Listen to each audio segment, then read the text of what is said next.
मार्गों में सबसे पहले हम देखते हैं नेशनल हाईवे, ठीक है। और नेशनल हाईवे जो एक राज्य को दूसरे राज्य से जोड़ रहे हैं, उत्तर को दक्षिण से, पूरब को पश्चिम से जोड़ रहे हैं। तो इसमें अगर हम बात करते हैं कि उत्तर में स्थित जो बिंदु है जिसमें हम कहते हैं श्रीनगर, और दक्षिण में है कन्याकुमारी। तो श्रीनगर से अमृतसर यानी कि जम्मू कश्मीर पंजाब वाले क्षेत्र में नेशनल हाईवे 1A है। और इस नेशनल हाईवे अगर हम देखें तो भारत का सबसे लंबा नेशनल हाईवे है नेशनल हाईवे 44। अब ये नेशनल हाईवे 44 में कौन कौन शामिल है? इसमें शामिल है national highway 1A plus national highway 1 plus national highway 2 plus national highway 3 plus national highway 75 plus national highway 26 और लास्ट में है नेशनल हाईवे 7। तो भारत का सबसे लंबा नेशनल हाईवे 3745 किलोमीटर लंबा, लगभग 3700, कितने बेटा?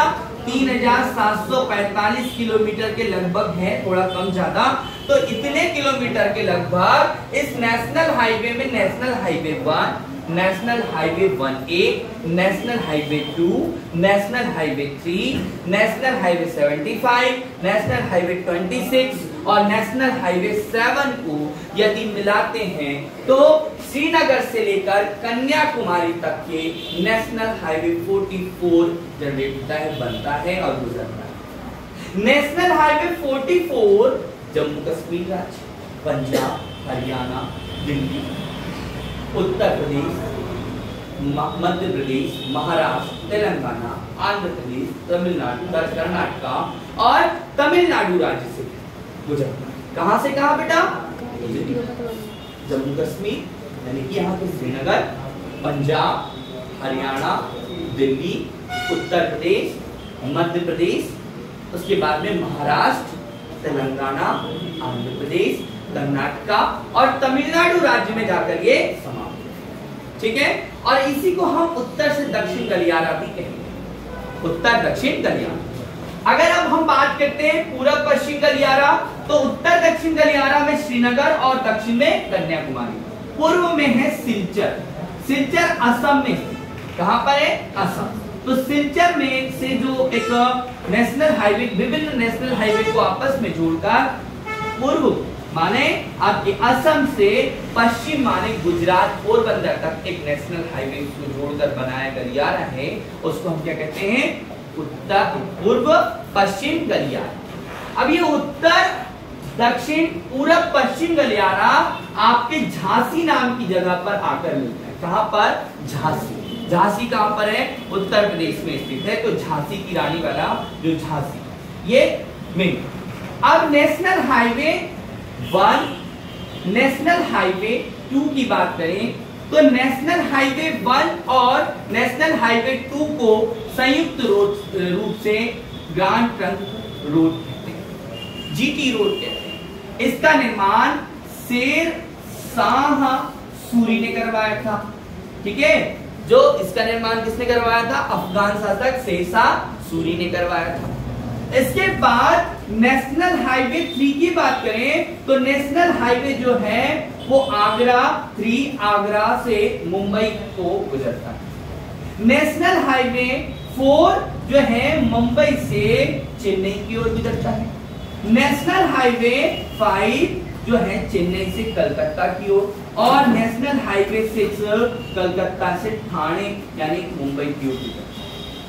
वहीं पर नेशनल हाईवे 7 की बात करें तो नेशनल हाईवे 7 जो है आपकी बनारस, आपकी गंगा नदी के किनारे है यूपी।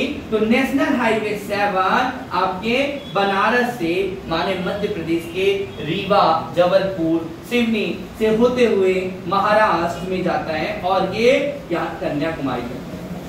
पर मैंने आपको बताया कि नेशनल हाईवे 7 भारत का पूर्व में सबसे लंबा नेशनल हाईवे था, जो वर्तमान में नेशनल हाईवे 44 के साथ में जोड़ दिया गया है।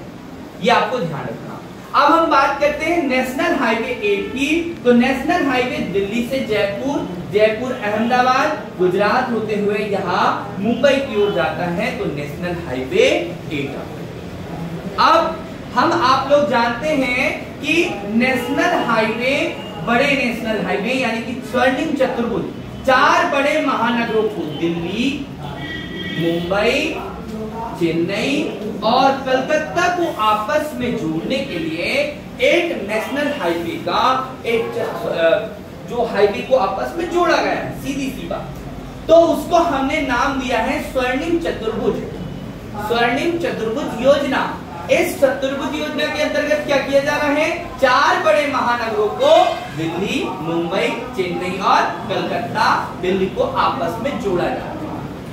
तो इन 4 बड़े महानगरों को जोड़ने के लिए किन आपके नेशनल हाईवे से गुजरेंगी, अर्थात स्वर्णिम चतुर्भुज किन किन जगह पर होगा, तो स्वर्णिम चतुर्भुज के लिए national highway 8, national highway 4, national highway 5 और नेशनल हाईवे 2 जो है, इनको आपस में जोड़ेंगे तो लगभग 5000 से अधिक किलोमीटर का एक आपस में चतुर्भुज निर्माण होगा, उसको हम कहते हैं स्वर्णिम चतुर्भुज। ठीक है, गोल्ड कार्ड याद रखेंगे ये। तो यहाँ आपके एग्जाम में यहाँ से प्रश्न पूछेगा। ठीक है, और भारत का सबसे लंबा नेशनल हाईवे आपको बता दिया।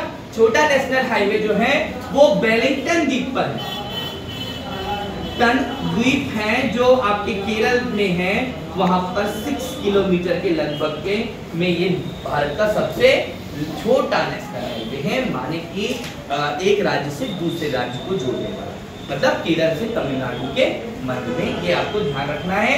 तो यहाँ से एग्जाम में प्रश्न पूछे जाने हैं अगर आपने ध्यान से पढ़ा।